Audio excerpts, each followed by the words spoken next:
Sebelum ceritanya dimulai, silahkan tulis di kolom komentar dari daerah mana saja teman-teman yang menonton cerita ini. Jangan lupa like dan subscribe agar channel ini bisa semakin berkembang dan bisa mempersembahkan cerita yang lebih menarik lagi. Langit sore itu berwarna jingga, warna yang sama seperti gaun yang dikenakan Rania saat Bhaskara melamarnya 8 tahun lalu. Namun, kehangatan warna itu sama sekali tidak terasa di hatinya. Udara di dalam restoran keluarga ini terasa dingin dan menyesakan, seolah pendingin ruangan diatur pada suhu terendah untuk membekukan semua harapan. Ini aneh. Bhaskara, suaminya, tidak pernah suka makan di tempat seperti ini.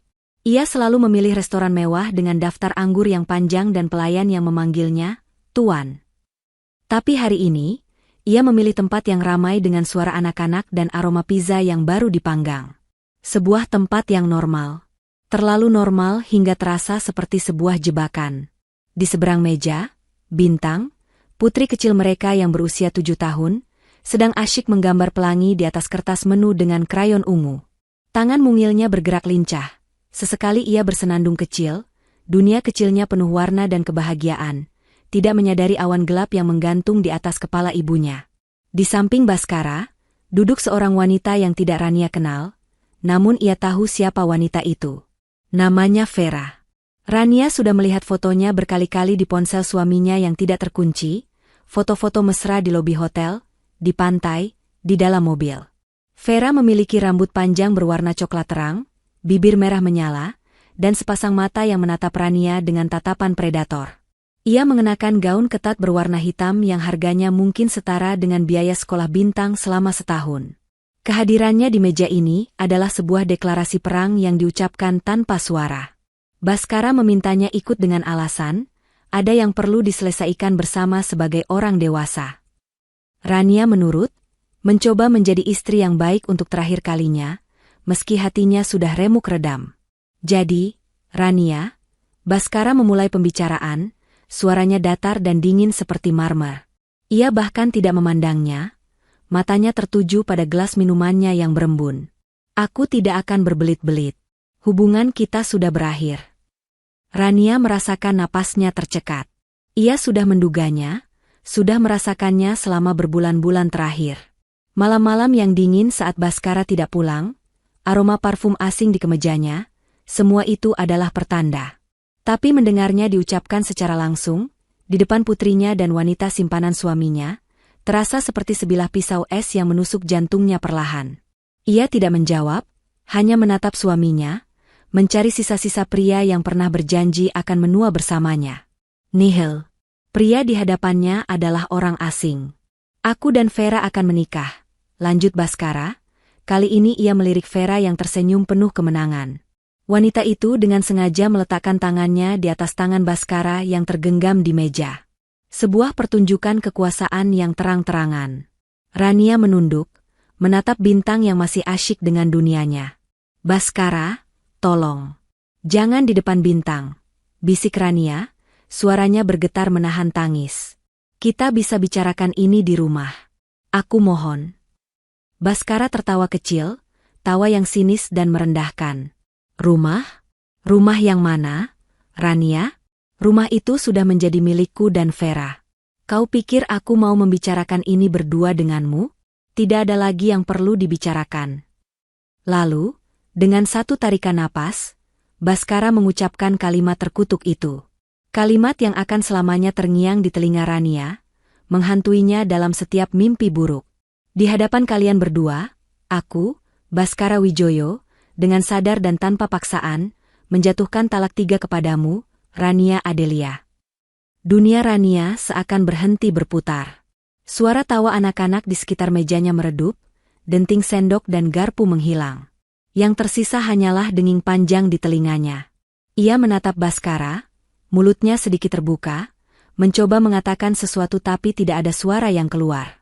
Napasnya terasa berat, dadanya sesak seolah ditimpa beban bertonton. Talak 3. Final. Tidak ada jalan kembali. Semua pengabdiannya selama 8 tahun, semua pengorbanannya meninggalkan karir cemerlangnya demi menjadi ibu rumah tangga. Semua itu berakhir di sebuah restoran keluarga yang berisik, diakhiri oleh 3 kata pendek yang tajam. Bintang, yang akhirnya menyadari keheningan ganjil di mejanya, mengangkat kepalanya. Krayon ungunya berhenti bergerak. Ia menatap wajah ibunya yang pucat pasi, lalu menatap ayahnya dengan mata polosnya yang besar dan jernih. "Ayah," panggilnya dengan suara kecil yang lembut. "Talak itu apa, Ayah?" Pertanyaan polos itu menusuk Rania lebih dalam dari pisau manapun. Pertanyaan itu adalah bukti nyata dari kekejaman Bhaskara. Bhaskara tersentak, wajahnya mengeras karena kesal. "Diam kamu, Bintang. Ini urusan orang dewasa," bentaknya kasar. Bintang terkejut. Bibirnya bergetar, matanya mulai berkaca-kaca. Ia belum pernah dibentak sekeras itu oleh ayahnya. Di tengah momen yang menyakitkan itu, sebuah suara tawa melengking memecah keheningan. "Vera." Wanita itu tertawa terbahak-bahak, menutup mulutnya dengan jemari lentiknya yang berhias ket kuku merah, seolah baru saja menyaksikan lelucon paling lucu di dunia. Tawa itu begitu keras, begitu menghina, menarik perhatian beberapa pengunjung di meja sekitar. Mereka mulai berbisik, menatap ke arah meja mereka dengan pandangan ingin tahu dan menghakimi. Vera mencondongkan tubuhnya ke arah Rania, matanya menyala penuh kemenangan. "Lihatlah dirimu, Rania," bisiknya, suaranya seperti desisan ular. "Menyedihkan. Kau pikir kau siapa? Tanpa suamiku, kau dan anakmu hanya akan jadi gembel di jalanan. Selamat menikmati hidup barumu yang menyedihkan." Rania hanya bisa mematung. Hinaan itu, tawa itu, tatapan orang-orang, dan isak tangis Bintang yang kini pecah, semua bercampur menjadi satu simfoni penderitaan yang memekakan telinga. Ia menarik Bintang ke dalam pelukannya, membenamkan wajah putrinya di dadanya agar ia tidak perlu melihat wajah kejam ayahnya dan wanita perusak itu. Ia bisa merasakan tubuh kecil Bintang bergetar hebat. Air mata panas mulai mengalir di pipi Rania, bukan lagi karena kesedihan, tapi karena amarah yang membara. Amarah yang begitu pekat hingga terasa seperti racun di dalam darahnya. Bhaskara dan Vera bangkit dari kursi mereka, siap untuk pergi, meninggalkan kehancuran di belakang mereka. Bhaskara bahkan tidak menoleh sedikit pun pada putrinya yang sedang menangis histeris. Saat mereka berjalan melewatinya, Rania mengangkat kepalanya. Matanya yang basah menatap lurus ke punggung Bhaskara. Di tengah isak tangis putrinya, di tengah rasa sakit yang merobek-robek jiwanya, sebuah sumpah terucap dalam hatinya. Sumpah yang diikat dengan darah dan air mata.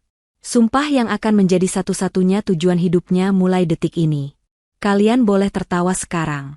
Tertawalah sekeras yang kalian bisa. Karena tawa kalian hari ini, akan kubayar dengan tangisan kalian seumur hidup. Aku bersumpah atas nama setiap tetes air mata putriku.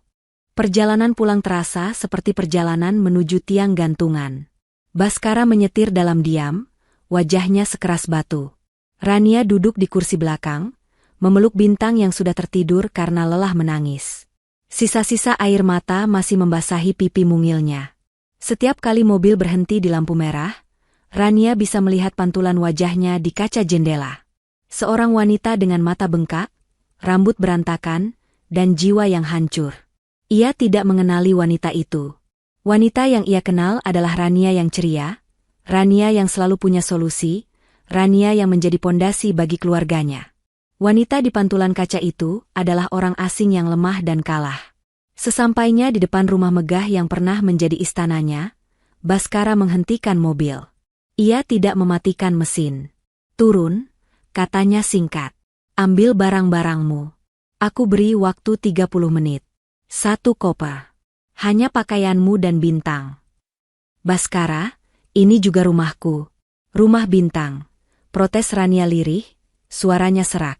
Bhaskara menoleh ke belakang, tatapannya menusuk tajam. "Rumah ini atas namaku, Rania. Semua di dalamnya kubeli dengan uangku. Kau tidak punya hak apapun di sini. Cepat, sebelum aku berubah pikiran dan menyuruh satpam menyeretmu keluar." Hati Rania terasa seperti diremas. Ia menggendong Bintang yang tertidur lelap, membawanya masuk ke dalam rumah untuk terakhir kalinya. Aroma familiar dari pengharum ruangan lavender yang selalu ia pasang menyambutnya, terasa seperti sebuah ironi yang menyakitkan. Vera sudah menunggu di ruang tamu, duduk di sofa dengan angkuh sambil memainkan ponselnya, seolah ialah sang ratu pemilik istana. Ia melirik Rania dengan senyum sinis. Dengan langkah gontai, Rania menaiki tangga menuju kamarnya dan kamar Bintang. Ia membuka lemari, tangannya bergetar saat memilih pakaian mana yang harus dibawa. Semua terasa salah. Setiap helai pakaian menyimpan kenangan. Gaun yang ia kenakan saat ulang tahun pernikahan kelima, sweater yang Bintang berikan sebagai hadiah hari ibu, semua terasa seperti serpihan masa lalu yang kini harus ia tinggalkan.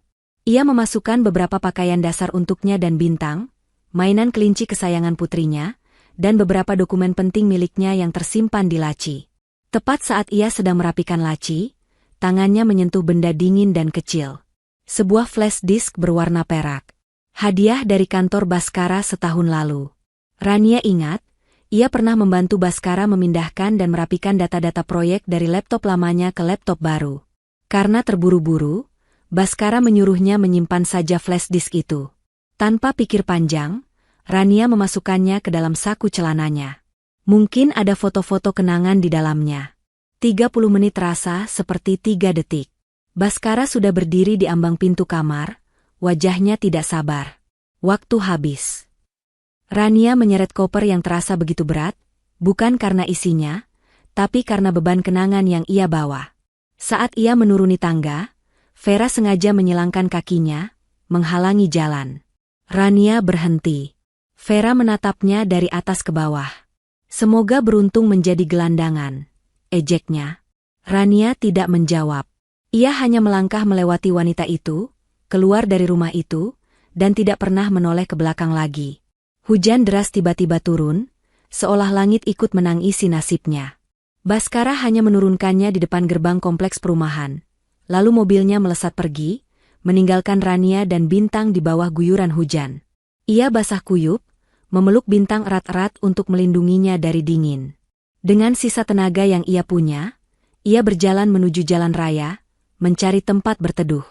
Ia mencoba menelepon beberapa kerabat dan teman dekatnya. Jawabannya selalu sama. Nada prihatin yang dibuat-buat, diikuti dengan berbagai alasan. Maaf ya, Rania. Bukannya tidak mau menolong, tapi suamiku ada urusan bisnis dengan Baskara. Kami tidak mau cari masalah, kata salah seorang sepupunya. Rania, sabar ya. Aku yakin ada jalan keluar. Tapi untuk sekarang, rumahku sedang penuh. Orang tuaku sedang menginap, ujar sahabatnya dari bangku kuliah. Dunia seakan berkonspirasi untuk menolaknya. Ia sendirian. Benar-benar sendirian. Akhirnya, dengan uang tunai yang tersisa di dompetnya, ia menyewa sebuah kamar di motel murah di pinggir kota. Kamarnya pengap, berbau asap rokok dan lembab. Spraynya terasa lengket dan ada noda di beberapa bagian. Lampunya berkedip-kedip seolah sekarat. Inilah titik terendahnya. Dari rumah mewah ke motel kumuh dalam waktu beberapa jam saja. Malam itu adalah malam terpanjang dalam hidup Rania. Bintang mulai demam tinggi. Tubuhnya panas dan ia terus mengigau memanggil ayahnya. Rania panik. Ia hanya bisa mengompres dahi putrinya dengan handuk basah dan memeluknya sepanjang malam, berdoa agar demamnya turun. Di tengah keputusasaan itu, di tengah suara hujan yang mengetuk jendela dan igauan putrinya, Rania teringat pada flash disk di sakunya. Ia mengeluarkan laptop tua yang untungnya ikut ia masukkan ke dalam koper. Ia butuh pengalih perhatian, apa saja, untuk menghentikan otaknya dari pikiran-pikiran gelap. Ia menyalakan laptop dan memasukkan flash disk itu. Ada beberapa folder di dalamnya, salah satunya bernama Proyek Kantor. Iseng, ia membukanya. Di dalamnya ada puluhan file dengan nama-nama yang terdengar teknis. Ia membuka salah satu file secara acak, sebuah file Excel bernama Proyek Nusantara Tower, Anggaran Tambahan. Rania, yang dulu bekerja di bidang marketing strategis, cukup akrab dengan angka dan anggaran. Matanya mulai menelusuri baris demi baris angka di layar. Awalnya ia tidak melihat sesuatu yang aneh. Namun, semakin dalam ia menggulir, semakin banyak kejanggalan yang ia temukan. Angka-angka biaya pengadaan material yang digelembungkan secara tidak wajar. Nama-nama supplier yang terdengar asing dan fiktif. Biaya konsultan yang angkanya mencapai miliaran rupiah untuk pekerjaan yang seharusnya sepele. Jantung Rania mulai berdebar kencang. Ini bukan sekadar kesalahan ketik. Ini adalah sebuah pola. Pola korupsi yang sistematis dan terencana dengan rapi. Ia terus membuka file-file lainnya. Laporan kemajuan, email korespondensi, semua menunjukkan hal yang sama. Baskara, suaminya, pria yang ia layani selama 8 tahun, ternyata adalah seorang koruptor ulung. Ia mencuri uang perusahaan, uang negara, untuk membiayai gaya hidup mewahnya bersama Vera. Amarah yang tadi sempat meredup karena kelelahan, kini berkobar lagi menjadi api yang membara. Tapi kali ini bukan amarah buta. Ini adalah amarah yang dingin, tajam, dan penuh perhitungan. Ia menatap Bintang yang masih tertidur dengan napas berat. Ia menatap dinding motel yang kotor. Lalu ia kembali menatap layar laptopnya. Di tangannya, ia tidak lagi memegang sebuah flash disk berisi data pekerjaan. Ia sedang memegang sebuah bom waktu. Sebuah senjata. Di malam tergelap dalam hidupnya, di titik terendah keberadaannya, Rania menemukan amunisi untuk perangnya. Ini bukan lagi hanya tentang bertahan hidup. Ini tentang pembalasan. Baskara telah mengambil segalanya darinya. Rumahnya, martabatnya, kebahagiaan putrinya. Sekarang, Rania akan mengambil satu-satunya hal yang paling Baskara banggakan, karirnya. Ia akan menghancurkannya, membakarnya hingga menjadi abu, sama seperti Baskara telah membakar hati dan rumah tangganya.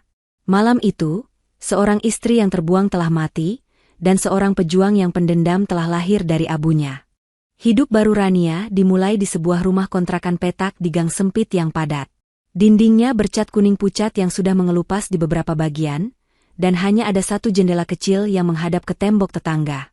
Jauh berbeda dari rumahnya dulu yang memiliki taman belakang luas dan jendela-jendela besar yang menghadap matahari terbit.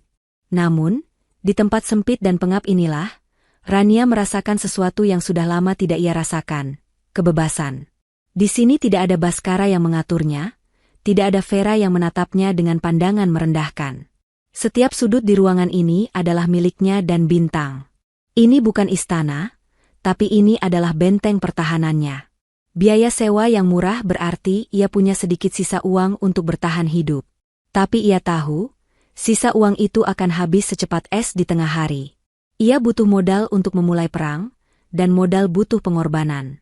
Pengorbanan itu datang dalam bentuk sebuah gelang emas tipis berukir bunga melati. Satu-satunya perhiasan peninggalan almarhumah ibunya. Rania menatap gelang itu lama di telapak tangannya. Ia ingat tangan ibunya yang keriput memakaikan gelang itu di pergelangan tangannya sehari sebelum ia menikah. Jaga ini baik-baik, nak. Ini doa ibu untuk kebahagiaanmu, begitu pesan ibunya. Ironis. Kebahagiaan itu sudah sirna, dan kini gelang doa itu harus ia korbankan demi sebuah pembalasan. Dengan hati yang berat, ia membawanya ke sebuah pegadaian di pasar. Pria di balik teralis besi menaksir gelang itu dengan tatapan dingin, menyebutkan angka yang jauh di bawah nilai sesungguhnya. Rania tidak menawar. Ia hanya butuh uangnya. Saat lembaran-lembaran uang lusuh berpindah ke tangannya, Rania merasa seolah bagian terakhir dari dirinya yang lama telah mati. Tidak ada lagi Rania yang sentimental. Yang ada hanya Rania yang pragmatis dan penuh perhitungan. Dengan modal dari gelang ibunya, Rania menjalani dua kehidupan yang kontras. Siang hari, ia adalah seorang ibu pekerja keras. Ia mengambil pekerjaan apa saja yang bisa menghasilkan uang.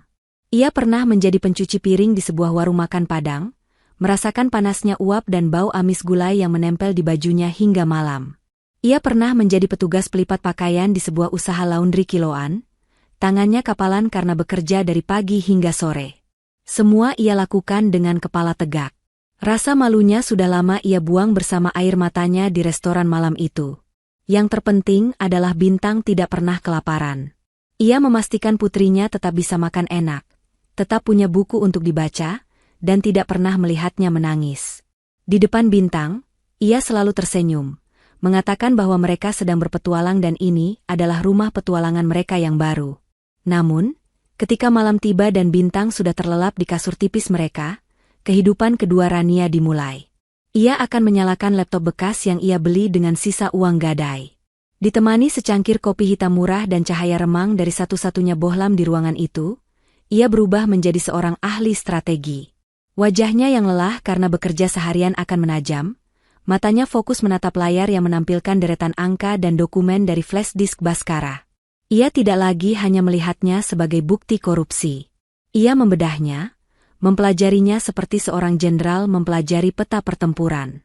Ia membuat bagan di buku tulis bintang yang sudah tidak terpakai, menggambar alur dana dari perusahaan utama, ke supplier fiktif, lalu ke rekening-rekening penampungan. Ia menelusuri jejak digital setiap orang yang terlibat, mencari kelemahan mereka.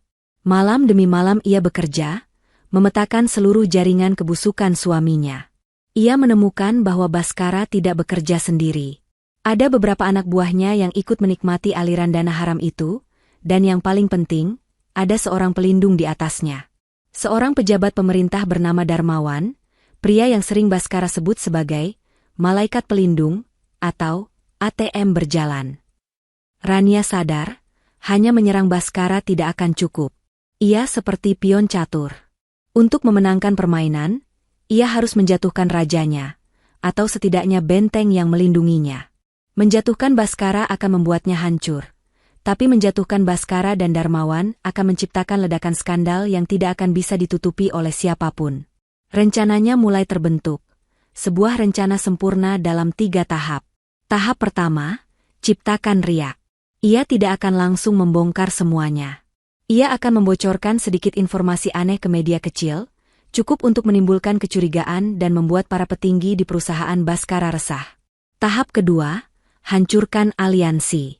Ia akan membuat Bhaskara dan pelindungnya saling curiga. Ia akan menyerang mereka dari samping, dari titik yang tidak mereka duga. Tahap ketiga, serangan final. Setelah fondasi mereka goyah dan mereka panik, ia akan melepaskan semua bukti yang ia miliki ke tangan yang tepat, memastikan kehancuran total tanpa ada kesempatan untuk pulih. Untuk melancarkan tahap kedua, ia butuh informasi lebih dalam tentang Darmawan. Suatu malam, saat sedang menelusuri email-email lama Bhaskara yang tersimpan di flash disk, ia menemukan sebuah utas email antara Bhaskara dan Darmawan. Mereka membicarakan pembagian keuntungan dari proyek.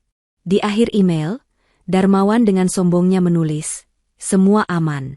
Email pribadiku ini tidak mungkin bisa dilacak. Passwordnya tanggal lahir istri pertamaku yang sudah kuceraikan. Siapa juga yang masih ingat perempuan tua itu?" Sebuah kesombongan yang akan menjadi kehancurannya. Rania tersenyum dingin. Pria seperti Darmawan dan Bhaskara selalu sama, mereka meremehkan wanita yang telah mereka buang. Dengan sedikit penelusuran di media sosial, tidak sulit bagi Rania untuk menemukan nama dan tanggal lahir mantan istri Darmawan. Ia membuka halaman login email Darmawan. Tangannya sedikit gemetar. Ini adalah langkah paling berbahaya. Jika gagal, jejak digitalnya bisa terlacak. Tapi jika berhasil, ia akan mendapatkan akses ke jantung pertahanan musuh. Ia mengetikkan alamat email, lalu di kolom password, ia memasukkan kombinasi tanggal, bulan, dan tahun lahir wanita yang telah dilupakan itu. Ia menekan tombol enter. Selama beberapa detik yang terasa seperti selamanya, layar hanya menampilkan halaman loading. Jantung Rania berdebar begitu kencang, hingga ia bisa mendengarnya di telinganya sendiri. Lalu, klik. Halaman itu terbuka. Kotak masuk email pribadi Darmawan terpampang di hadapannya.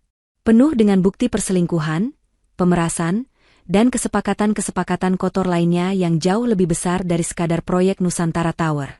Rania menutup mulutnya, menahan pekik kemenangan. Ternyata, menghancurkan Bhaskara bukan hanya sebuah pembalasan dendam pribadi. Ini sekaligus akan menjadi gerbang neraka bagi banyak orang berkuasa lainnya.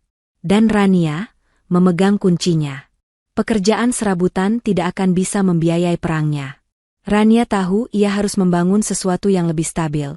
Sesuatu yang lahir dari keahliannya sendiri. Ia teringat pada resep rendang warisan neneknya, resep yang selalu dipuji oleh semua orang yang mencicipinya. Di dapur kontrakannya yang sempit, dengan peralatan masak seadanya, sebuah ide bisnis lahir. Dapur Bunda Bintang. Nama yang sederhana, nama yang menyimpan semua alasan mengapa ia harus berjuang. Dengan sisa-sisa uang terakhirnya, ia membeli daging dan bumbu berkualitas di pasar subuh. Ia memasak sepanjang hari, aroma rempah yang kaya memenuhi ruangan peta itu, kontras dengan kepahitan hidup yang sedang ia jalani. Ia tidak punya uang untuk promosi. Senjatanya adalah media sosial dan grup percakapan para ibu di lingkungan sekitarnya. Ia memotret rendangnya dengan kamera ponselnya yang retak, lalu mengunggahnya dengan tulisan sederhana, "Rendang asli Minang, resep warisan, dimasak dengan cinta. Siap antar untuk makan siang Anda." Awalnya sepi. Hanya beberapa teman lama yang memesan karena kasihan. Tapi Rania tidak menyerah. Setiap pesanan ia layani dengan sempurna. Ia membungkusnya dengan rapi, menambahkan secari kertas dengan tulisan tangan, "Terima kasih dan selamat menikmati," dan mengantarkannya sendiri menggunakan ojek online. Ia memastikan setiap pelanggan merasa istimewa. Perlahan tapi pasti, dari mulut ke mulut, nama dapur Bunda Bintang mulai dikenal. Orang-orang bukan lagi membeli karena kasihan, tapi karena rendangnya memang luar biasa lezat. Pesanan mulai datang dari kantor-kantor kecil, dari arisan ibu-ibu, dari anak kos yang rindu masakan rumah. Rania harus bangun pukul 3 pagi setiap hari untuk belanja ke pasar, memasak hingga siang, lalu mengemas dan mengatur pengiriman hingga sore. Malam harinya, setelah Bintang tidur, barulah ia membuka laptop perangnya. Tubuhnya lelah luar biasa, punggungnya sakit, tangannya kasar. Tapi setiap kali melihat Bintang bisa makan dengan lahap, setiap kali ada ulasan positif dari pelanggan, energinya seolah terisi kembali. Ia tidak hanya sedang membangun bisnis, ia sedang membangun kembali harga dirinya, sepotong demi sepotong. Titik baliknya datang 3 bulan kemudian. Sebuah perusahaan swasta di pusat kota memesan 100 porsi untuk acara bulanan mereka. Itu adalah pesanan terbesarnya. Rania panik sekaligus gembira. Ia bekerja seperti orang gila selama 2 hari 2 malam, dibantu oleh seorang ibu tetangganya yang ia bayar harian. Pesanan itu sukses besar. Pihak perusahaan sangat puas hingga mereka menawarkan kontrak untuk menjadi penyedia makan siang karyawan tetap setiap hari. Kontrak itu adalah sebuah anugerah. Ia kini memiliki pendapatan yang stabil dan cukup besar. Uang dari kontrak itu tidak ia gunakan untuk pindah ke kontrakan yang lebih baik atau membeli pakaian baru. Prioritasnya jelas. Ia menyisihkan sebagian besar untuk ditabung, lalu sebagian kecil ia gunakan untuk menyewa seorang profesional. Ia bukan lagi Rania naif yang percaya pada kebaikan dunia. Ia butuh bukti nyata, bukti yang tidak bisa disangkal di pengadilan. Ia mengatur sebuah pertemuan rahasia di kedai kopi yang sepi dengan seorang penyelidik swasta bernama Heru, seorang mantan polisi yang direkomendasikan oleh salah satu pelanggan setianya. Heru adalah pria parubaya dengan wajah keras dan mata yang seolah bisa melihat menembus kebohongan. Ia menatap Rania dengan skeptis saat Rania menjelaskan misinya. "Ini berbahaya, Bu. Ibu melawan orang besar," kata Heru, suaranya berat. "Saya tahu," jawab Rania tenang. Ia mengeluarkan sebuah amplop berisi uang muka dan sebuah map tipis. "Ini bukan uang yang banyak, tapi ini semua yang saya punya untuk sekarang. Di dalam map itu adalah semua data awal yang saya kumpulkan. Alur dana, nama-nama yang terlibat, dan jadwal pertemuan rutin antara target saya, Baskara, dengan salah satu subkontraktornya yang saya curigai sebagai perantara suap. Saya tidak butuh Anda mencari kesalahan dari nol. Saya butuh Anda berada di tempat yang tepat, di waktu yang tepat, dengan sebuah kamera. Saya butuh bukti fisik." Heru membuka map itu dan matanya membelalak sedikit. Riset yang dilakukan Rania begitu detail dan rapi. Ini bukan pekerjaan amatir. Ia menatap Rania lagi, kali ini dengan sorot mata yang berbeda. Ada kekaguman di sana. "Baik, Bu. Saya ambil pekerjaan ini," katanya tegas. Hari-hari berikutnya terasa penuh ketegangan. Sambil terus menjalankan bisnisnya yang semakin berkembang, pikiran Rania selalu tertuju pada misi Heru. Setiap dering telepon membuatnya terlonjak. Sementara itu, ia menggunakan sedikit keuntungan bisnisnya untuk membuat Bintang bahagia. Ia membelikan putrinya seragam sekolah baru, karena yang lama sudah kekecilan. Ia mengajak Bintang makan es krim di akhir pekan. Momen-momen kecil itu menjadi bahan bakarnya. Tawa Bintang adalah pengingat mengapa ia harus memenangkan perang ini. 2 minggu kemudian, sebuah email masuk ke ponselnya. Subjeknya singkat, "Paket terkirim." Pengirimnya adalah Heru. Jantung Rania berdebar kencang. Ia menunggu hingga Bintang tertidur, baru ia berani membuka laptopnya. Ia mengunduh file yang terlampir di email itu. Sebuah folder berisi beberapa file gambar beresolusi tinggi. Ia mengklik file pertama. Gambar itu menunjukkan sebuah area parkir basement yang remang-remang. Di sana, berdiri Bhaskara, mengenakan kemeja mahal yang Rania kenali. Ia tampak gelisah, terus menoleh ke kanan dan ke kiri. Di gambar kedua, seorang pria gemuk yang Rania kenali sebagai si subkontraktor dari data proyek, menghampirinya sambil membawa tas kerja. Di gambar ketiga, gambar yang paling penting, Bhaskara terlihat jelas sedang menyerahkan sebuah amplop coklat tebal kepada pria itu. Gambar keempat dan kelima menunjukkan pria itu membuka amplop, memperlihatkan tumpukan uang di dalamnya, lalu mereka berjabat tangan. Rania memperbesar gambar itu. Wajah Bhaskara, ekspresinya, amplop tebal itu, semuanya tertangkap dengan sangat jelas. Ini dia. Peluru perak yang akan ia gunakan untuk menembus jantung karir Bhaskara. Senyum dingin yang penuh kepuasan tersungging di bibir Rania. Ia tidak merasa seperti korban lagi. Ia merasa seperti seorang pemburu yang akhirnya berhasil menjebak mangsanya. Permainan baru saja dimulai, dan ia sudah memegang kartu asnya. Rania tahu bahwa memiliki senjata tidak ada gunanya jika tidak tahu cara menembakkannya. Foto-foto dari Heru adalah peluru, tapi ia butuh penembak jitu. Ia tidak bisa sembarangan menyebarkannya ke media sosial, atau mengirimkannya ke kantor Bhaskara. Itu terlalu gegabah dan bisa dengan mudah dimentahkan sebagai fitnah. Ia membutuhkan pihak ketiga yang kredibel, seseorang yang akan menggali lebih dalam dan menyajikannya sebagai sebuah kebenaran yang tak terbantahkan. Pilihannya jatuh pada seorang jurnalis investigasi bernama Budi Santoso. Rania sudah lama mengikuti tulisan-tulisannya di sebuah portal berita independen yang terkenal berani dan tidak memihak. Budi memiliki reputasi sebagai anjing pelacak yang tidak akan berhenti sebelum menemukan tulang belulangnya. Dengan hati-hati, Rania menciptakan sebuah identitas samaran. Ia membeli kartu SIM baru yang langsung ia buang setelah dipakai, dan membuat sebuah alamat email dengan nama anonim, sumber terpercaya 86.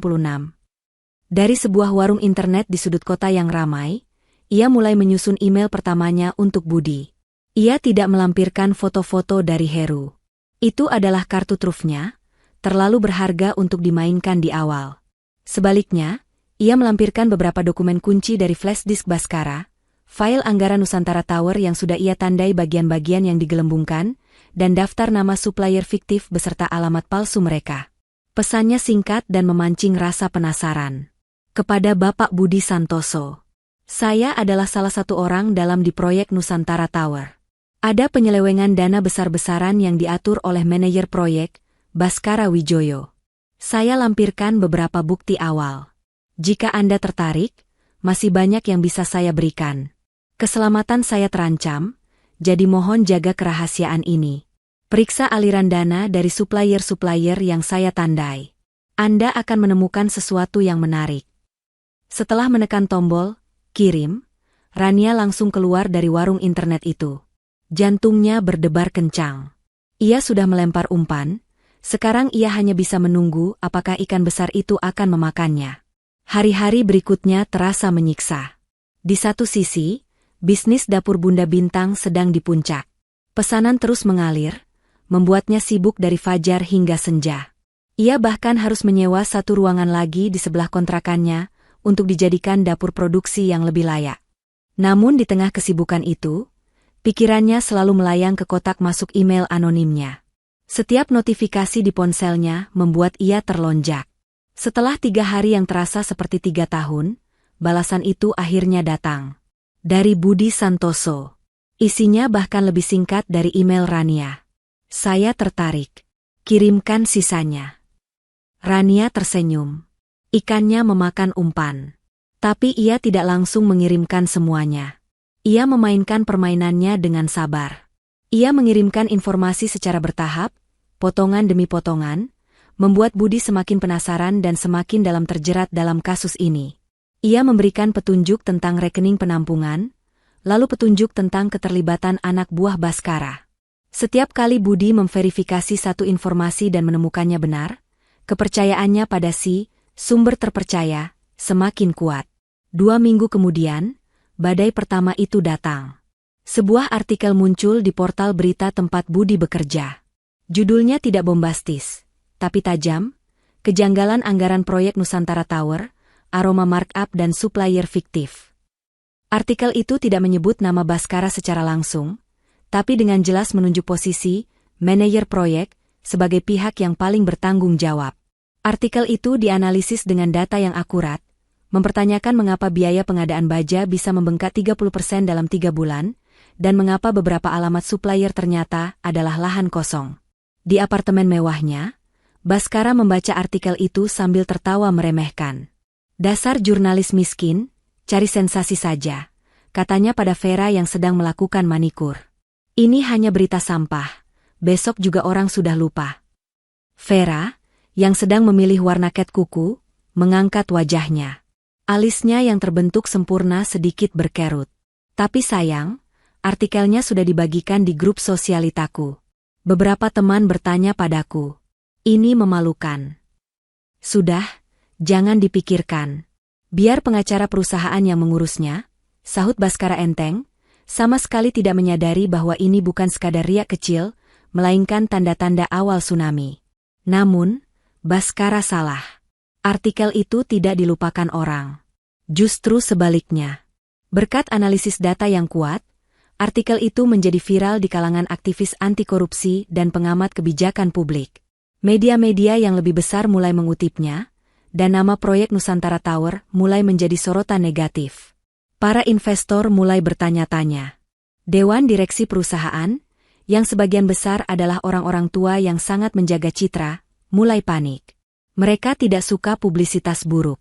Seminggu setelah artikel pertama terbit, Baskara dipanggil menghadap Dewan Direksi. Ruangan rapat itu terasa dingin, tidak seperti biasanya. Wajah-wajah yang dulu menatapnya dengan penuh kekaguman kini menatapnya dengan selidik.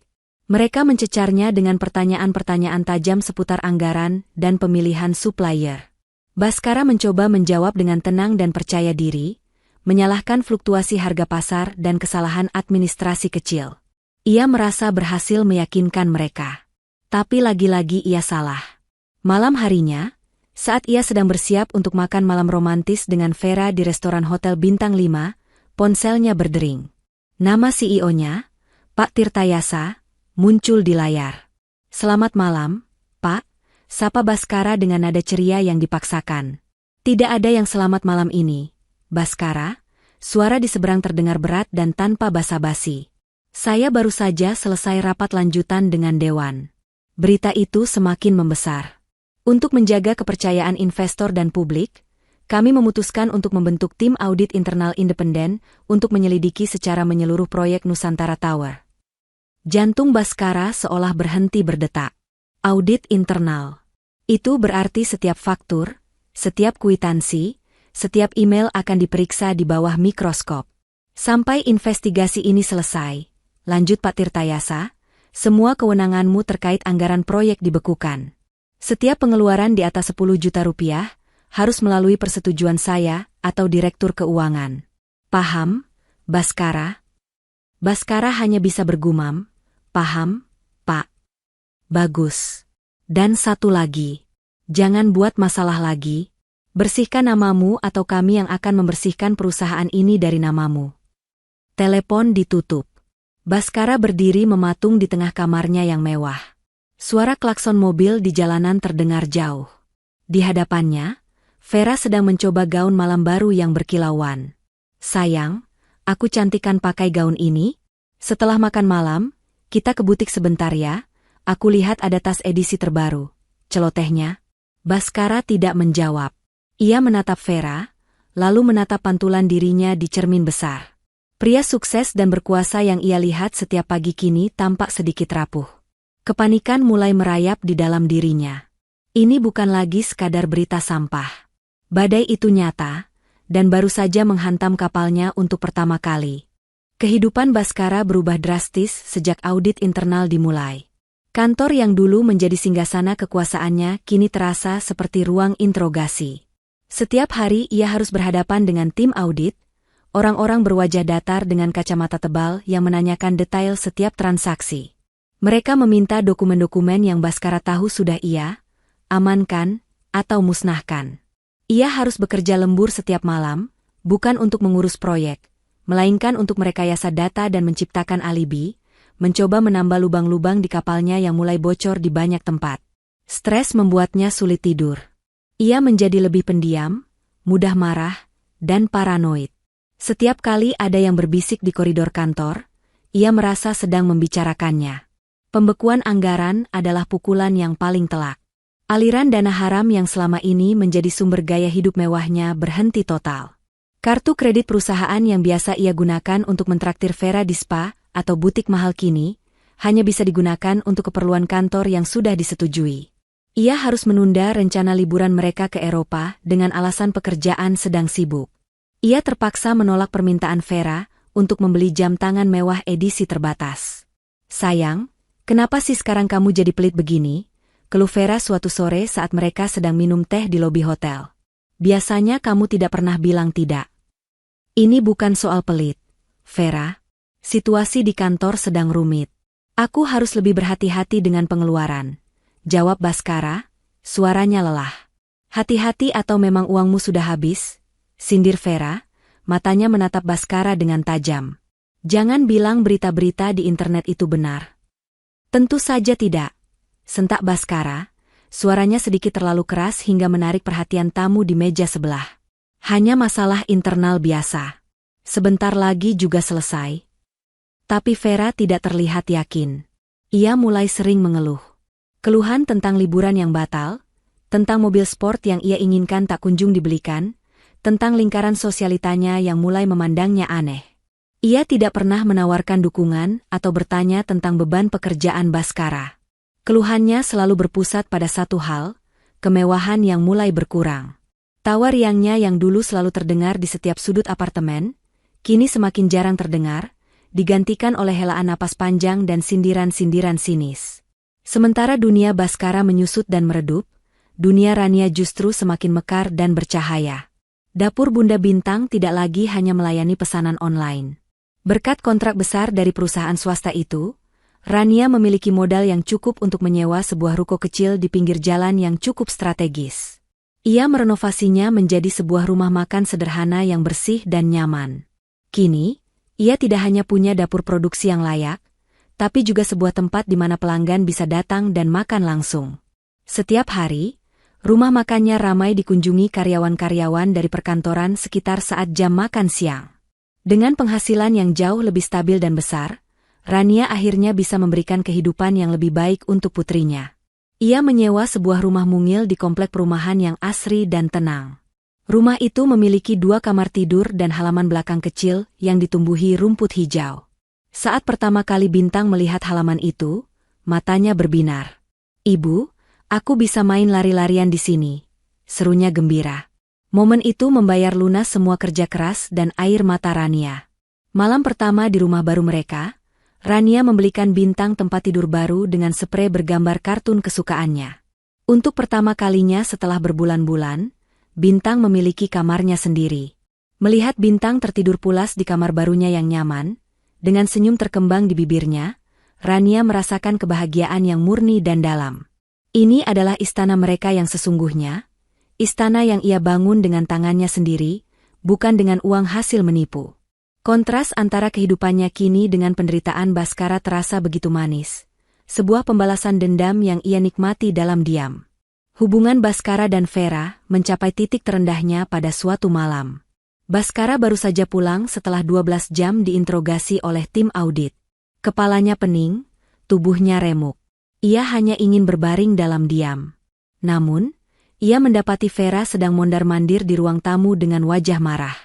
"Dari mana saja kamu? Aku telepon dari tadi tidak diangkat," sembur Vera tanpa bertanya kabar suaminya. "Aku sibuk, Vera. Ada rapat panjang," jawab Baskara sambil melonggarkan dasinya. "Rapat? Atau kamu sudah tidak punya uang lagi untuk membelikanku hadiah ulang tahun?"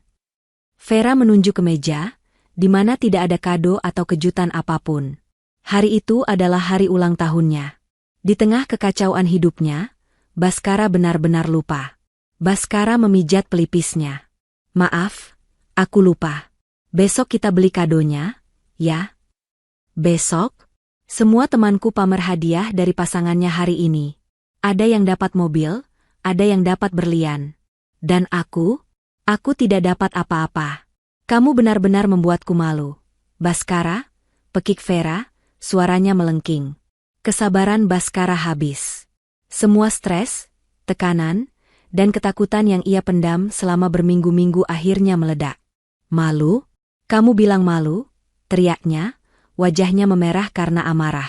Setiap hari aku berjuang di kantor untuk membersihkan kekacauan ini, dan yang kamu pikirkan hanya hadiah dan rasa malu? Kamu tidak pernah sekalipun bertanya bagaimana perasaanku, apakah aku baik-baik saja. Memangnya kenapa aku harus peduli? Itu kan masalahmu sendiri. Balas Vera tak mau kalah. Tugasku adalah tampil cantik di sampingmu, dan tugasmu adalah memastikan aku punya semua yang aku butuhkan untuk itu. Kalau kamu tidak sanggup lagi, untuk apa aku bersamamu? Kata-kata itu menghantam Baskara seperti hantaman godam. Ia menatap Vera dengan nanar, seolah baru pertama kali melihat wajah asli wanita di hadapannya. Wajah cantik itu kini terlihat begitu buruk rupa, dipenuhi oleh keserakahan dan keegoisan. Jadi ini semua hanya tentang uang? Tanya Baskara lirih, suaranya bergetar. Vera tertawa sinis, tawa yang sama sekali tidak merdu. Tentu saja aku cuma mau uangmu. Kamu pikir aku mau sama kamu kalau kamu miskin? Aku tidak mendaftar untuk hidup susah denganmu, Baskara. Aku meninggalkan kehidupanku yang nyaman demi kamu karena kamu menjanjikan istana, bukan gubuk derita. Hening. Kata-kata terakhir Vera menggantung di udara, beracun dan mematikan. Baskara terdiam, napasnya tercekat. Ilusi yang selama ini ia bangun di sekeliling Vera hancur berkeping-keping. Wanita yang ia puja, yang demi dirinya ia menghancurkan keluarganya, ternyata tidak lebih dari seorang parasit berwajah cantik. Ia teringat pada tawa kemenangan Vera di restoran malam itu, saat Rania dan Bintang menangis. Tawa itu kini terdengar seperti lonceng kematian di telinganya. Tawa dalam hidupnya, secara resmi, telah pudar.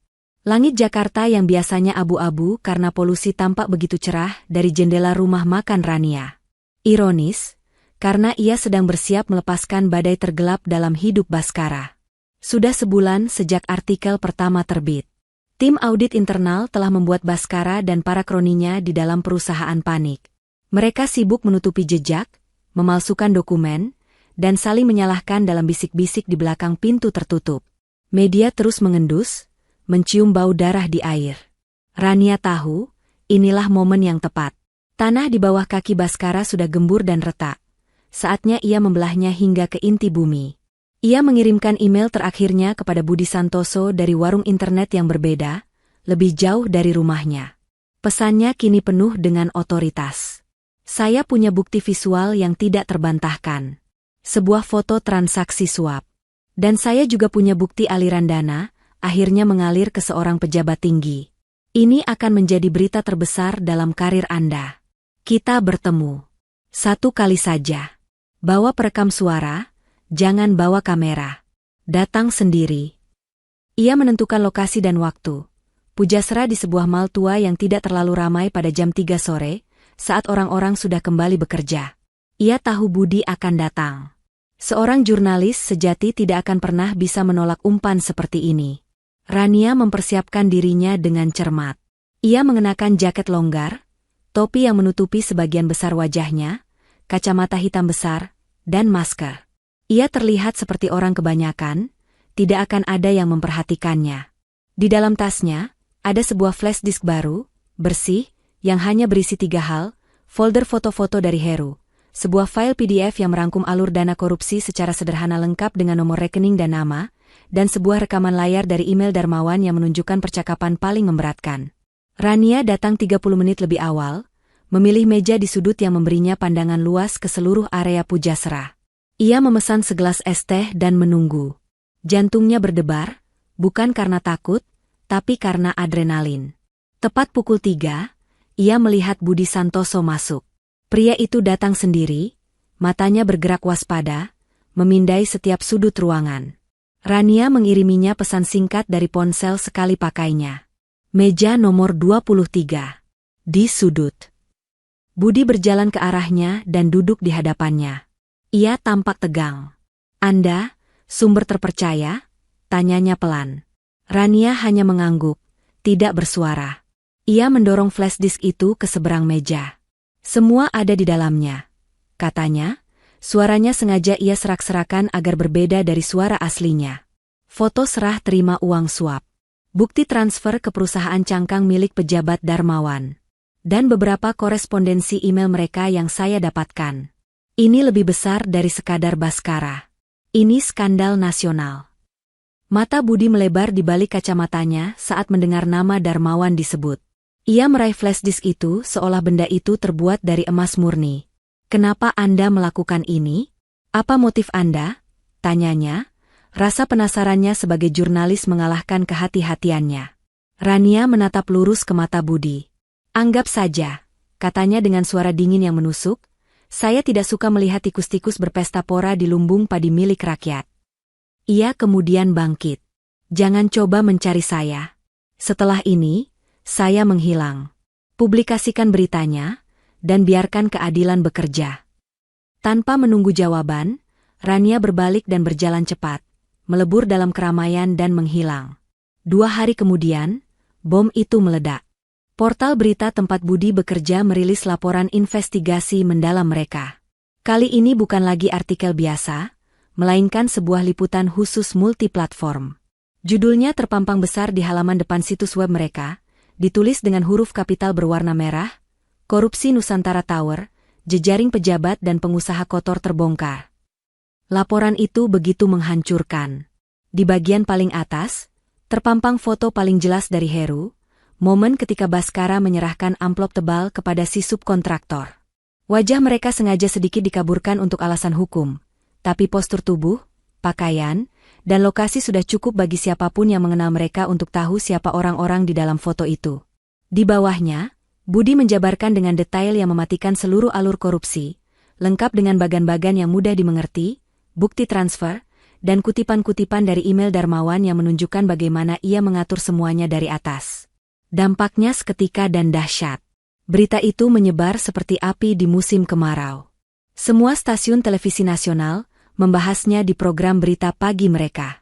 Nama Baskara Wijoyo dan Darmawan menjadi trending topik di media sosial, dipenuhi dengan caci maki dan hujatan. Harga saham perusahaan konstruksi tempat Baskara bekerja anjlok lebih dari 40% dalam beberapa jam pertama pembukaan bursa saham. Para investor panik, telepon di kantor pusat tidak berhenti berdering. Menjelang siang, Dewan Direksi menggelar konferensi pers darurat. Di hadapan puluhan kamera dan wartawan, CEO Tirtayasa, dengan wajah pucat dan tegang, membacakan pernyataan resmi. Perusahaan kami sama sekali tidak mentolerir praktik korupsi dalam bentuk apapun. Berdasarkan bukti-bukti baru yang terungkap di media, kami telah mengambil tindakan tegas. Efektif per hari ini, Saudara Baskara Wijoyo secara tidak hormat kami berhentikan dari jabatannya. Kami juga akan menempuh jalur hukum untuk menuntut yang bersangkutan atas kerugian finansial dan reputasi yang diderita perusahaan. Kami akan bekerja sama sepenuhnya dengan aparat penegak hukum untuk mengusut tuntas kasus ini. Di kantornya, Baskara menonton siaran langsung itu dari komputernya. Dunianya runtuh di depan matanya. Baru saja ia dipecat di depan seluruh bangsa Indonesia. Beberapa menit kemudian, telepon interkom di mejanya berdering. Suara sekretaris CEO terdengar dingin. Pak Baskara, Anda diminta segera ke ruangan Pak Tirtayasa. Dan 2 petugas keamanan akan mengantar Anda setelahnya. Perjalanan menuju ruangan CEO terasa seperti berjalan di atas paku. Semua mata tertuju padanya. Tatapan mereka yang dulu penuh hormat kini berganti menjadi campuran antara jijik, kasihan, dan rasa ingin tahu. Di dalam ruangan, Pak Tirtayasa tidak menatapnya. Ia hanya mendorong 2 pucuk surat ke arah Baskara. 1 surat pemecatan resmi. 1 lagi surat somasi dari tim pengacara perusahaan. Ambil barang-barang pribadimu. Keamanan akan mengantarmu sampai keluar gedung, kata Pak Tirtayasa tanpa emosi. Baskara kembali ke ruangannya seperti robot. Ia memasukkan beberapa bingkai foto dan piala penghargaan ke dalam sebuah boks kardus. Semua terasa surreal. 2 orang satpam berbadan tegap sudah menunggunya di depan pintu. Mereka mengikutinya seperti bayangan saat ia berjalan keluar, melewati meja-meja para staf yang dulu selalu membungkuk hormat padanya. Kini mereka hanya diam, berpura-pura sibuk dengan pekerjaan mereka. Ini adalah puncak penghinaan bagi seorang pria yang membangun hidupnya di atas citra dan status. Ia sampai di lobi gedung yang megah itu.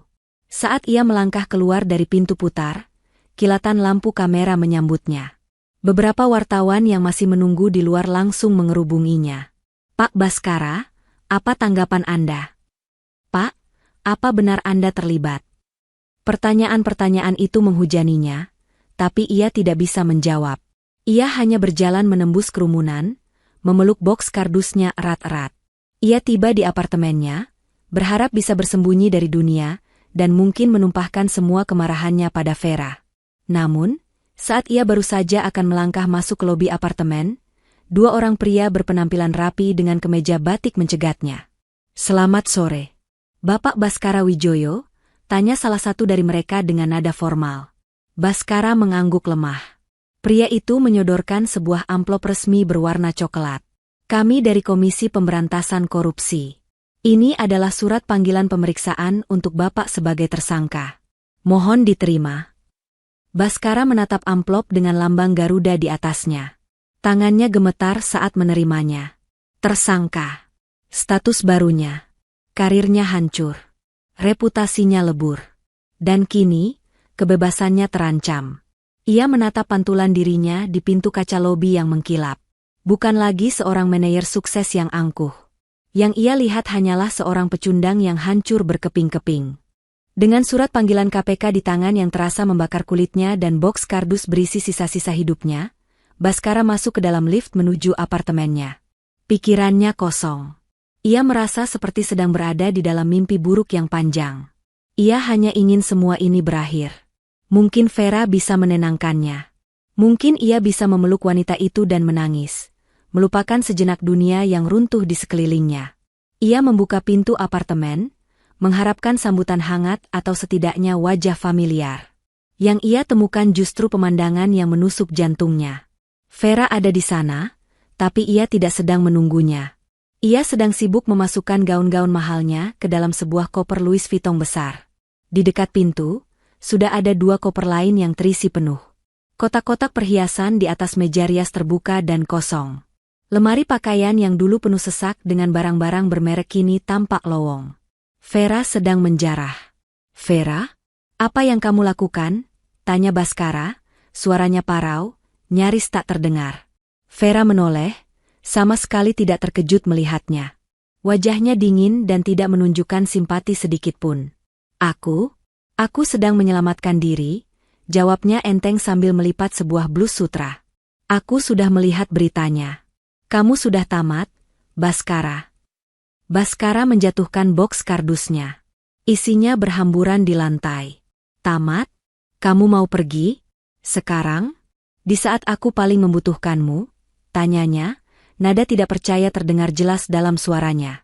Vera berhenti berkemas dan menatap Baskara dengan pandangan merendahkan. "Membutuhkanku? Jangan konyol. Aku tidak bisa membantumu. Yang bisa kulakukan sekarang adalah memastikan aku tidak ikut terseret ke bawah bersamamu." Ia berjalan mendekati Baskara. Aroma parfum mahalnya terasa begitu kontras dengan suasana kelam di ruangan itu. "Dengar, Baskara. Aku ini seorang investor. Aku menanamkan waktu dan diriku pada aset yang menguntungkan. Dulu, kamu adalah aset terbaik. Sekarang, sahammu anjlok. Kamu bangkrut. Aku tidak mau rugi. Sederhana, kan?" Kepala Baskara terasa berputar. "Jadi, semua janji manismu, cintamu, itu semua bohong?" Vera tertawa, tawa yang dingin dan kosong, sangat berbeda dari tawa kemenangannya yang dulu. "Cinta tidak bisa membayar tagihan kartu kreditku, sayang," katanya sambil menepuk pipi Baskara dengan ringan. "Aku bertaruh pada kuda pacu yang menang. Kuda pincang sepertimu lebih baik ditembak mati saja agar tidak menderita." Kata-kata itu lebih tajam dari pisau manapun. Baskara mencengkeram lengan Vera. "Jangan pergi, Vera. Aku mohon. Kita bisa mulai lagi. Aku akan cari cara." Vera menyentakkan lengannya dengan kasar. "Lepaskan aku. Jangan sentuh aku dengan tangan kotormu," hardiknya. Ia meraih tas tangannya dari atas sofa. "Selamat tinggal, Baskara." Nikmati saja sisa hidupmu di penjara. Dengan langkah anggun yang dibuat-buat, ia menyeret 3 kopernya keluar dari apartemen, membanting pintu di belakangnya tanpa menoleh sedikitpun. Baskara ambruk ke lantai, di antara serpihan bingkai foto dan piala-piala tak bergunanya. Ia sendirian. Benar-benar sendirian di dalam apartemen yang terasa begitu luas dan sunyi. Kehancurannya kini sempurna. Dikhianati oleh wanita yang ia puja, dibuang oleh perusahaan yang ia banggakan, dan diburu oleh hukum negara. Selama beberapa hari berikutnya, neraka datang silih berganti. Pihak bank menelepon, memberitahukan semua rekeningnya telah dibekukan atas permintaan KPK. Beberapa pria berbadan tegap datang untuk menarik mobil mewahnya. Lalu datang surat pemberitahuan pengosongan apartemen, karena ia tidak akan sanggup lagi membayar sewanya. Ia menjual jam tangan Rolex dan beberapa barang berharga lainnya yang Vera lewatkan. Uangnya ia gunakan untuk menyewa sebuah kamar kos bulanan yang sempit dan panas. Ia mencoba menghubungi teman-teman lamanya, berharap ada yang bisa memberinya pekerjaan atau pinjaman. Tapi namanya sudah terlalu beracun. Tidak ada yang mau berurusan dengannya. Teleponnya tidak diangkat, pesannya tidak dibalas. Dari seorang raja, ia menjadi seorang paria. Uangnya menipis dengan cepat. Ia diusir dari kamar kosnya. Untuk pertama kali dalam hidupnya, ia merasakan dinginnya tidur di emperan toko, perutnya keroncongan karena lapar. Ia menjadi persis seperti apa yang Vera ramalkan untuk Rania, seorang gelandangan. Setelah berminggu-minggu hidup di jalanan, menjadi sosok kurus, kotor, dan berbau tidak sedap, hanya ada satu nama yang terus berputar di kepalanya, Rania. Ia teringat pada kebaikan Rania, pada kesabarannya. Mungkin Rania mau memaafkannya. Mungkin Rania mau memberinya sedikit uang untuk makan. Didorong oleh keputusasaan terakhir, ia mulai mencari Rania. Ia mendatangi komplek perumahan lama mereka dan bertanya pada seorang satpam yang masih mengenalnya. Satpam itu, dengan sedikit rasa kasihan, memberitahukan tentang usaha catering Rania yang sukses dan memberinya alamat rumah makan dapur Bunda Bintang. Dengan sisa tenaga yang ia punya, Baskara berjalan kaki menuju alamat itu. Ia melihat rumah makan itu dari seberang jalan. Ramai, bersih, dan tampak hangat. Sebuah pemandangan yang begitu kontras dengan kehidupannya yang kumuh. Ia tidak berani masuk. Ia menunggu hingga malam, saat rumah makan itu tutup. Ia melihat Rania keluar, tampak lelah namun bahagia, lalu masuk ke dalam sebuah mobil dan pergi. Ia mengikutinya dari jauh dengan berjalan kaki, dan akhirnya tiba di depan sebuah rumah mungil yang asri. Inilah benteng baru Rania. Baskara berdiri di depan gerbang besi yang tertutup itu selama hampir 1 jam. Ragu-ragu, malu, putus asa, dan lapar bercampur aduk di dalam dirinya. Akhirnya, ia mengangkat tangannya yang gemetar dan mengetuk gerbang itu pelan. Beberapa saat kemudian, pintu rumah terbuka. Bukan Rania yang muncul, melainkan seorang gadis kecil dengan piyama bergambar kelinci. Bintang, putrinya. Ia sudah sedikit lebih tinggi. Wajahnya tampak ceria dan sehat. Bintang membuka sedikit pintu, mengintip keluar. Matanya yang polos menatap Baskara, dari rambutnya yang gimbal, wajahnya yang dekil, hingga pakaiannya yang compang-camping. Baskara membuka mulutnya, ingin memanggil nama putrinya. Bintang, bisiknya. Namun, tidak ada binar kerinduan di mata Bintang. Yang ada hanyalah kebingungan, yang perlahan berubah menjadi rasa waspada, dan sedikit ketakutan. Ia tidak mengenali pria kumuh di depannya ini sebagai ayahnya yang dulu gagah dan wangi. Baginya, pria ini adalah orang asing yang menakutkan. Bintang mundur selangkah, memegang gagang pintu lebih erat. Melihat tatapan takut di mata putrinya sendiri, hati Baskara hancur berkeping-keping untuk yang kesekian kalinya, namun kali ini terasa paling menyakitkan. Karma yang ia terima bukan hanya kehilangan harta dan tahta. Karma terberatnya adalah menjadi orang asing yang menakutkan di mata darah dagingnya sendiri. Mendengar suara putrinya yang ketakutan, Rania bergegas ke depan. Bintang, kenapa nak? Siapa? Tanyanya sambil berjalan, hatinya sedikit was-was. Ia mengira mungkin ada pengamen mabuk atau sales yang memaksa. Namun, saat ia sampai di ambang pintu dan melihat sosok yang berdiri di balik gerbang, langkahnya terhenti. Waktu seolah berhenti. Di bawah cahaya lampu teras yang temaram, berdiri sesosok pria kurus, kotor, dengan tatapan mata yang kosong. Pakaiannya compang-camping dan bau asam yang samar tercium bahkan dari jarak beberapa meter. Butuh beberapa detik bagi otak Rania untuk memproses dan mengenali wajah yang tertutup kotoran dan janggut tak terurus itu. Bhaskara. Pria yang dulu begitu angkuh, yang selalu wangi dengan parfum mahal dan mengenakan kemeja licin tanpa satupun kerutan, kini berdiri di depan rumahnya dalam wujud yang begitu menyedihkan. Rania tidak merasakan lonjakan amarah atau ledakan emosi. Anehnya, ia hanya merasakan kehampaan. Seolah sedang melihat hantu dari masa lalu yang sudah lama ia kubur. Ia menarik Bintang ke belakangnya, menempatkan tubuhnya sebagai perisai pelindung. Melihat Rania, secercah harapan muncul di mata Bhaskara yang sayu. Ia menjatuhkan dirinya, berlutut di tanah yang lembab di luar gerbang. Air mata mulai mengalir di pipinya yang kotor, menciptakan jejak aneh di antara debu. Rania, tolong aku, isaknya, suaranya serak dan pecah. Aku sudah kehilangan segalanya. Aku salah, Rania. Aku tahu aku salah besar. Rania menatapnya dalam diam. Ia tidak menjawab, hanya menunggu. Ini semua karena Vera, Rania. Dia yang meracuni pikiranku. Lanjut Bhaskara, nadanya kini penuh dengan pembelaan diri yang putus asa. Dia membuatku buta dengan kemewahan. Dia menghasutku untuk meninggalkanmu. Dia monster, Rania. Setelah aku jatuh, dia mengambil semua yang tersisa dan membuangku begitu saja. Aku dikhianati, Rania. Dikhianati. Rania mendengarkan rentetan tuduhan itu dengan ekspresi yang tidak berubah. Ia melihat dengan jelas. Pria di hadapannya ini tidak datang untuk meminta maaf atas kesalahannya. Ia datang untuk berkeluh kesah tentang penderitaannya sendiri. Ia tidak menyesal telah menyakiti Rania dan Bintang. Ia hanya menyesal karena rencananya gagal dan ia harus menanggung akibatnya. Ia masih menyalahkan orang lain. Aku mohon, Rania. Bhaskara merangkak mendekati gerbang, tangannya yang kotor mencengkeram jeruji besi. Beri aku kesempatan kedua. Aku akan melakukan apa saja. Aku akan jadi budakmu seumur hidup. Atau setidaknya berikan aku sedikit uang. Aku belum makan selama 2 hari. Aku mohon, demi Bintang. Ia mencoba menggunakan nama putrinya sebagai senjata, sebuah taktik lama yang kini terasa begitu tumpul dan menyedihkan. Saat namanya disebut, Bintang semakin erat memeluk kaki ibunya. Ia berbisik pelan, "Ibu, aku takut." "Orang itu kenapa, Bu?" Bisikan Bintang adalah tamparan realitas bagi Rania. Ia akhirnya bersuara, nadanya tenang dan dingin, tanpa getaran emosi sedikit pun. "Jangan sebut nama putriku dengan mulutmu itu, Bhaskara." Bhaskara terdiam, terkejut dengan nada bicara Rania yang begitu asing.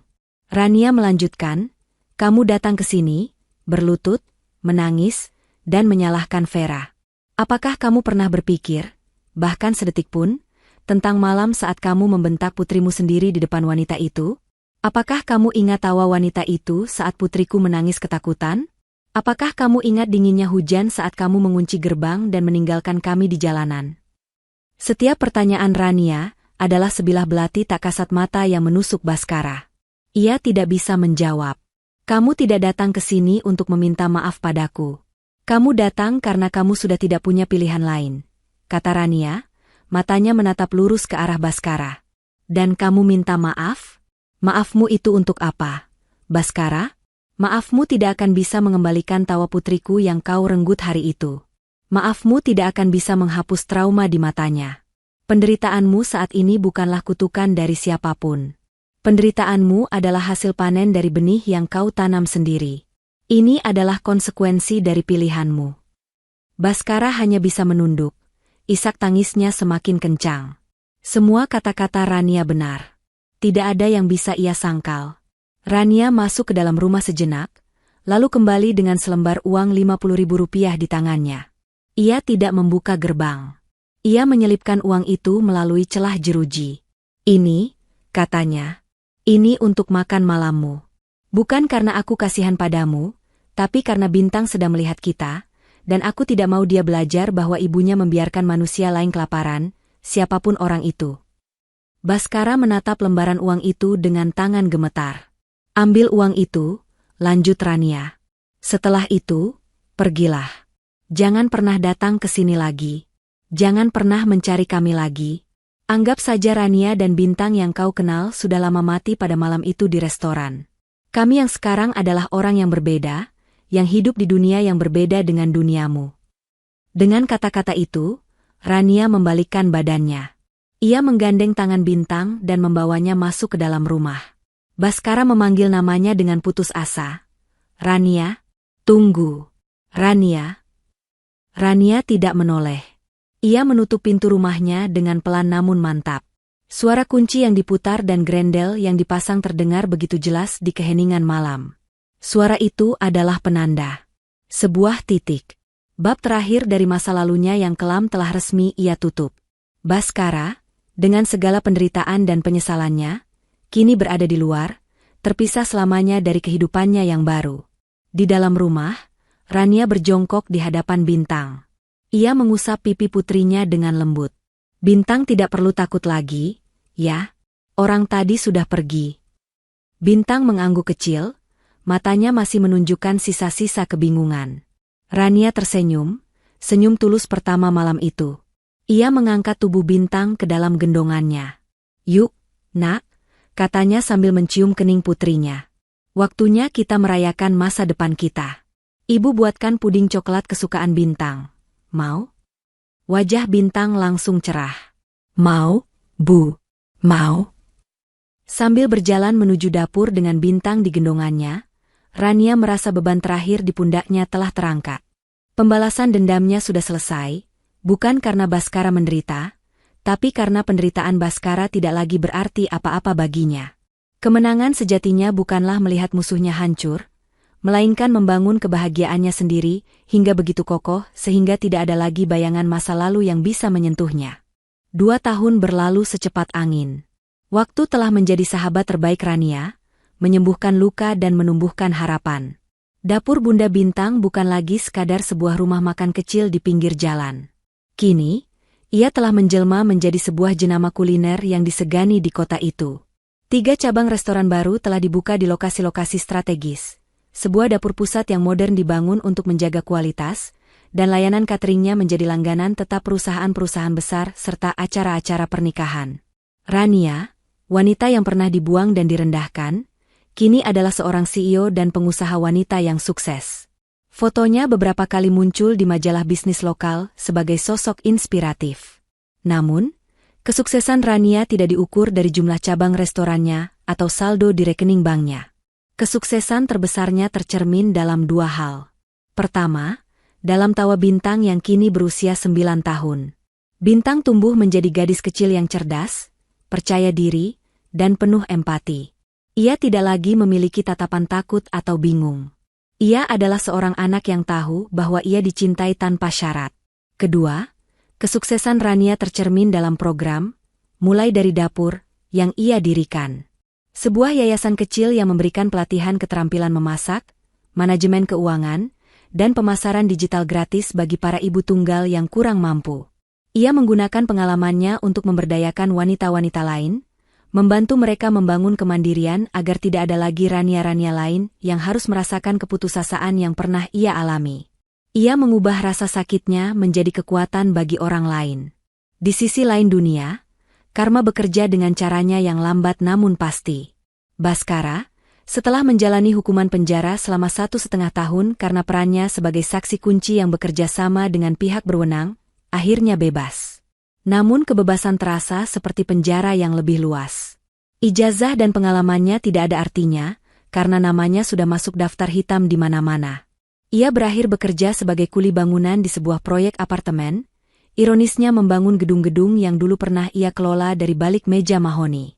Setiap hari ia mengangkat semen di bawah terik matahari, kulitnya menghitam, tubuhnya pegal-pegal. Ia tinggal di sebuah bedeng sempit bersama para pekerja lain. Suatu sore, saat sedang beristirahat, ia melihat sebuah spanduk besar tergantung di seberang jalan. Spanduk sebuah seminar kewirausahaan wanita, dengan foto Rania yang tersenyum anggun sebagai pembicara utamanya. Ia menatap spanduk itu lama, sementara nasi bungkus murah di tangannya terasa hambar. Itulah potret dari dunia yang telah ia buang, dunia yang kini tak akan pernah bisa ia gapai kembali. Vera tidak lebih baik nasibnya. Setelah ditipu habis-habisan oleh kekasih barunya, ia terjerat dalam lingkaran setan utang. Kecantikannya yang dulu menjadi modal utama kini, luntur oleh stres dan gaya hidup yang keras. Reputasinya sebagai wanita spesialis perusak rumah tangga ternyata menyebar lebih cepat dari yang ia duga. Tidak ada lagi pria kaya dan terhormat yang mau mendekatinya. Ia berakhir bekerja sebagai wanita pemandu lagu di sebuah bar karaoke kelas bawah yang remang-remang. Suatu malam, ia sedang merayu seorang tamu setengah baya yang mabuk, berharap bisa mendapatkan uang tip yang besar. Namun, tamu itu justru mendorongnya dengan kasar. "Jangan sentuh aku. Aku tahu siapa kamu. Kamu itu si Vera pembawa sial, kan? Pergi sana," usirnya. Vera hanya bisa menelan ludah, hinaan itu terasa lebih menyakitkan daripada tamparan. Ia melihat pantulan dirinya di cermin bar yang kusam. Wanita dengan riasan tebal yang mulai luntur, mencoba menutupi keputusasaan di matanya. Ia telah kehilangan segalanya karena ia tidak pernah memiliki apapun selain wajah dan tubuhnya. Cerita ini tidak berakhir di sana. Cerita ini berakhir di sebuah pantai berpasir putih saat senja. Rania dan Bintang sedang berlibur, merayakan ulang tahun Bintang yang ke-10. Bintang berlari-lari riang di tepi air, tertawa lepas saat ombak kecil menggeliti kakinya. Rania duduk di atas tikar, memandangi putrinya dengan tatapan penuh cinta. Angin laut yang sejuk meniup kerudung sederhananya. Ia telah memaafkan masa lalunya, bukan untuk Baskara, tapi untuk dirinya sendiri. Memaafkan adalah cara ia melepaskan rantai terakhir yang mengikatnya pada penderitaan. Bintang berlari menghampirinya dan duduk di pangkuannya, memeluknya erat. "Terima kasih ya, Bu, liburannya." Bintang senang sekali. Rania balas memeluk putrinya. "Sama-sama, sayang. Ibu juga senang."